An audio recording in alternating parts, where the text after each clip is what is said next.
Looks like we might have a free mower. I'm gonna stop and ask. All right, it was free. We got a Craftsman with a 140cc Briggs & Stratton M100 engine. The guy giving it away said it ran last season, but when they tried to start it up this spring, would not start. So more than likely a carburetor issue, we'll see. So I'm gonna start the way that I typically do when I get a mower, when I pick one up for free on the side of the road or off Facebook, and that is to check the oil, make sure there's a little bit in there. It is down at the low mark, so that's enough to try to start it. Also check out the air filter and air filter housing. This is nasty, look at that. Filter doesn't look that bad. Fuel tank, is there anything in there? Yes, there is. Smells like fresh gas. And this mower actually is only 2 years old. So let me prime the carb, see if it'll start.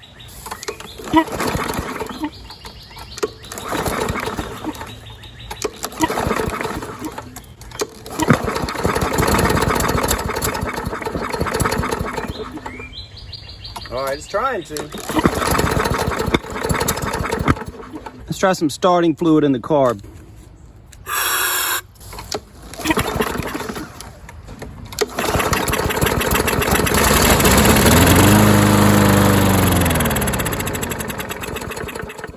All right, we have a fuel delivery issue, so let's get the carb off, get it cleaned out, and I bet this is gonna run.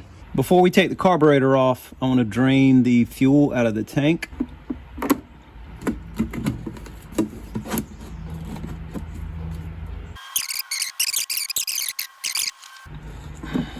So I was wrong earlier when I said the fuel that was in the tank smelled like fresh fuel. It is not fresh fuel. It's on the left in that plastic container. You can see how it has kind of a yellowish tint, and fresh fuel on the right has a greenish tint. Before I mess with the carburetor at all, I'm just gonna put fresh fuel in the tank and see if the mower will run. And maybe the only issue was that the fuel was old.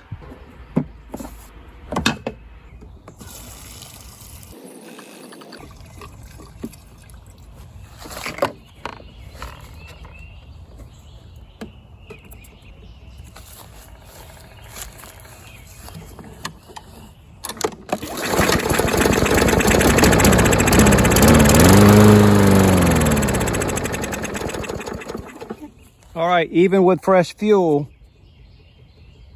it won't stay running, so we do have a carburetor issue.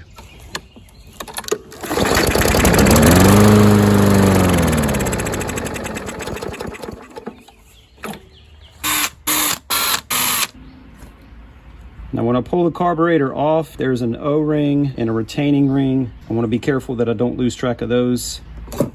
Now the linkage on top of the carburetor, I've got to turn the carb to the side. I'm going to put my finger over where the fuel line comes in so that fuel doesn't drain out, because right now there's fuel in the bowl. So I've got to turn it sideways to get it off that linkage, that S bend in the linkage.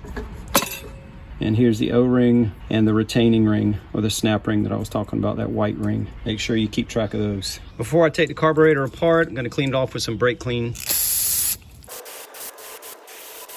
To get to the main jet on this style of Briggs plastic carburetor, we have to take the bowl off, and there are 2 screws on the bottom. They're 9/32. Those have to be removed. I'm going to try to separate those 2 pieces. Sometimes that can be kind of difficult. There we go. And in the bowl of the carburetor, I believe I see what the issue is. I'm not sure how well you can see this. There's water in the bowl of the carburetor. The water has sunk down to the bottom, or rather the gasoline is floating on top. So let me find something to pour this into, and then that gas and water will separate, and that will clearly show what the issue is. There's water in the gas, in the carburetor. It wasn't in the fuel tank, but it's in the carburetor.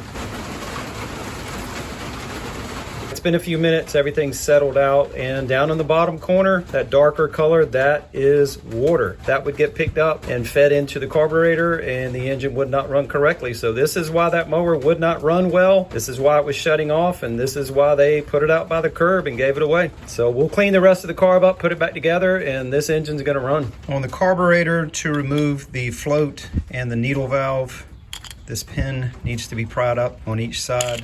And be careful when you're taking this apart, especially if you're doing it outside over leaves or pine straw, because the needle valve, which normally hangs down from right here, the needle valve stayed in the carburetor. So usually when you take it out, that needle valve is hanging like this, and if you are outside and you lean it down, the needle valve is going to fall off, so you can lose this very easily. Just be careful with that. The main jet is located in this piece. That can be pried up, and the main jet is right through that hole right there, and I can see light, meaning that it is at least partially clear. Right there, the light through that hole. That's the main jet right through there. So what I'm gonna do with a little bit of carb spray, I'm gonna spray that out. That looks about the same to me, so I don't think that was clogged at all. This will pry up, and that will reveal the emulsion tube. And the emulsion tube has holes in it. You need to make sure those holes are clear. And you can do that by using carb spray or a small wire, passing it all the way through. Run that wire through everything you can. Also use some more carb spray. Little carb spray down where the needle valve sets, because there's a passageway down there. We'll see it come out on the right. And then run some through the other way. And butterfly valve, both sides of that. And I'm gonna get rid of this dirt. You see that build up around the edge. And on the other section, on the bowl section, be careful not to get carb spray on this gasket. That can cause it to expand, and then it will not fit tightly. Ask me how I know, because I've made that mistake before. So I'm just gonna wipe that off.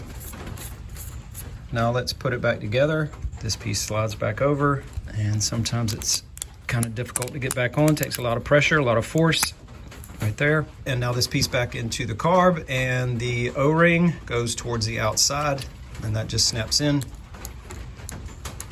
Now the float, so we need the pin through here. We need the needle valve hanging underneath.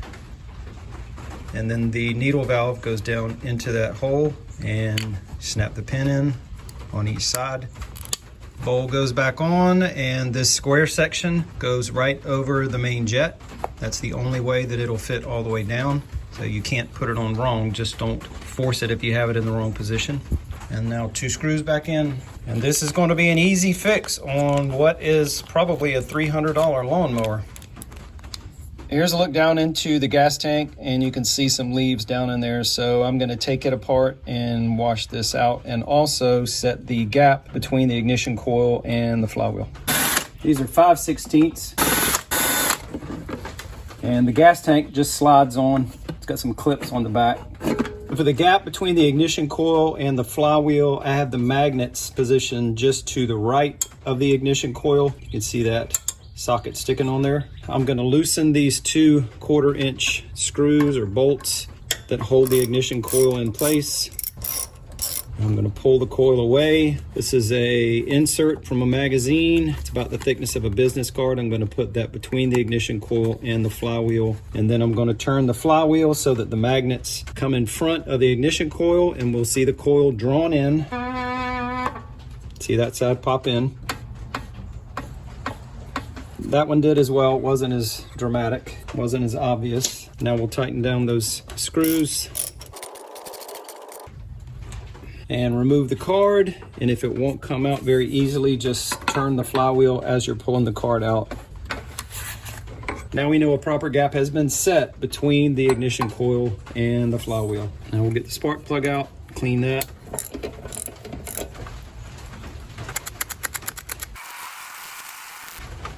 This gap should be 0.03 inches, and it is way too narrow. I can't even get my gauge on it, so I'm gonna have to bend that up. There we go, right about there. That's good.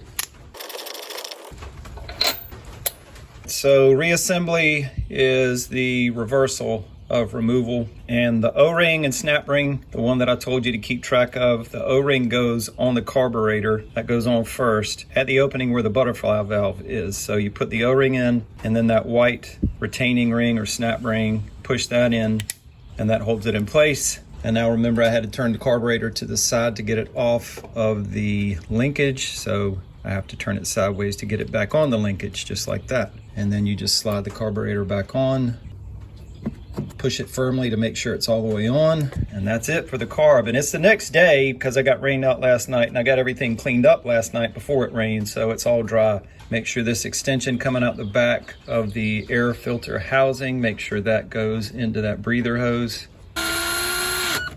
The two larger screws on the outside are 5/16, and the smaller ones are 9/32.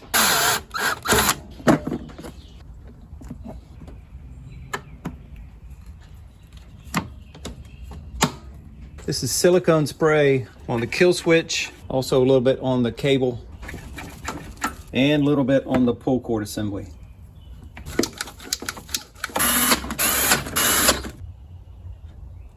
Last thing to do before we take it outside and crank it up, make sure the oil level's right. That brought it right to the full mark.